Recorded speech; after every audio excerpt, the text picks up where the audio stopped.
प्रभु यीशु मसीह के मधुर और मीठे नाम में आज दिनांक 6 मार्च दिन सोमवार को हम आप सब श्रोताओं का हार्दिक स्वागत और अभिनंदन करते हैं। आज के दिन के लिए जो वचन है लिया गया है मत्ती रचित सुसमाचार उसका 12 अध्याय 20 पद। वचन कहता है, वह कुचले हुए सरकंडे को न तोड़ेगा और धुआं देती हुई बत्ती को न बुझाएगा जब तक न्याय को प्रबल न कराए। प्रियो, हम अपने मसीही जीवन में कमजोर महसूस करते हैं और ताकत की कमी भी महसूस करते हैं।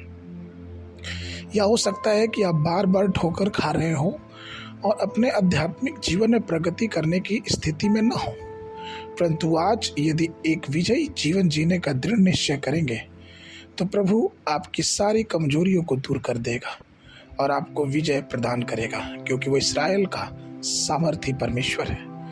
वो हमारे हाथों को युद्ध के लिए और हमारी उंगलियों को हमारे युद्ध जीतने के लिए प्रशिक्षित करेगा। भजनकार भजन के 44 के पहले पद में कहता है, धन्य यहोवा जो मेरी चट्टान है और मेरे हाथों को लड़ने और युद्ध करने के लिए तैयार करता है।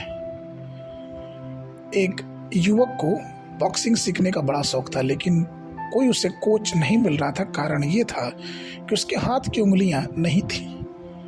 हालांकि बॉक्सिंग करने के लिए दोनों हाथ के सभी अंगों का सलामत होना बड़ा जरूरी है, लेकिन इस युवक के दृढ़ निश्चय और जुनून को देखकर कोच बहुत परेशान हुआ और कोच ने निश्चय किया कि चलो इस मनुष्य को सिखाया जाएगा।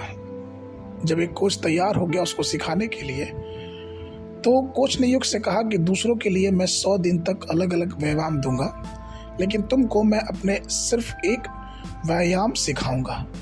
ऐसा 100 दिन तक बार बार करते रहो और अपने आप को मजबूत करो और अभ्यास करते रहो। जब विरोधी तुम पर आक्रमण करने आए तो झुक जाओ। जैसे ही तुम लड़ने में असमर्थ हो, जब वो तुम्हारा मजाक उड़ाए और करीब आए तो उसे अपनी पूरी ताकत से उसके जबड़े पे एक जोरदार मुक्का मारो और वो पूरी तरह से गिर जाएगा। युवक ने अपनी ट्रेनिंग अच्छी तरह से ली और बॉक्सिंग का मैच हुआ और विरोधी ने भी यही सोचा। वो बार बार हमला करता रहा, ये आदमी बचता रहा, लेकिन जब विरोधी ने सोचा कि ये आदमी डरपोक है और वो खुशी मनाने लगा, तभी इसने एक जोर से उसके जबड़े पे मुक्का मारा और वो मैच वो जीत गया। प्रियो, जब गोलियात ने दाऊद पर चढ़ाई की तो दाऊद के पास युद्ध के हथियार नहीं थे। यहाँ तक कि उसने साउल के द्वारा दिए गए हथियार को चलाने से भी मना कर दिया। उसके पास सिर्फ एक गोफन था। एक चरवाहे के रूप में दाऊद को जंगल में रहते हुए खुद को प्रशिक्षित किया और गोफन के निशाना में वो महारत हासिल किया। गोलियात को इसकी जानकारी नहीं थी, इसलिए तो गोलियात त्रिष्ठापूर्वक दाऊद को देखने लगा और दाऊद को देख के उसकी खिल्ली उड़ाने लगा। लेकिन जब दाऊद ने समय आया तो एक पत्थर से उसके माथे पे ऐसे मारा कि वो औंधे मुंह जमीन पे गिर पड़ा। प्रियो, परमेश्वर वो है जो हमारे साथ युद्ध और लड़ाइयों में हमारी सहायता करता है। आत्मिक लड़ाइयाँ क्यों ना कुछ भी हो, लेकिन प्रभु हमें शक्ति, सामर्थ और अपनी आत्मा में हमें मजबूती देता और हम मजबूत बनते जाते। इसलिए आइए हम उस महान परमेश्वर को स्मरण करें और उसके नाम को धन्य कहें, क्योंकि विजय देने वाला वही है। आज के मनन के लिए पहला कुरिन्थियों की पत्री उसका 15 अध्याय 53, 54 और 55 पद। क्योंकि अवश्य है कि यह नाशवान देह अविनाश को पहन ले और यह मनहार देह अमरता को पहन ले।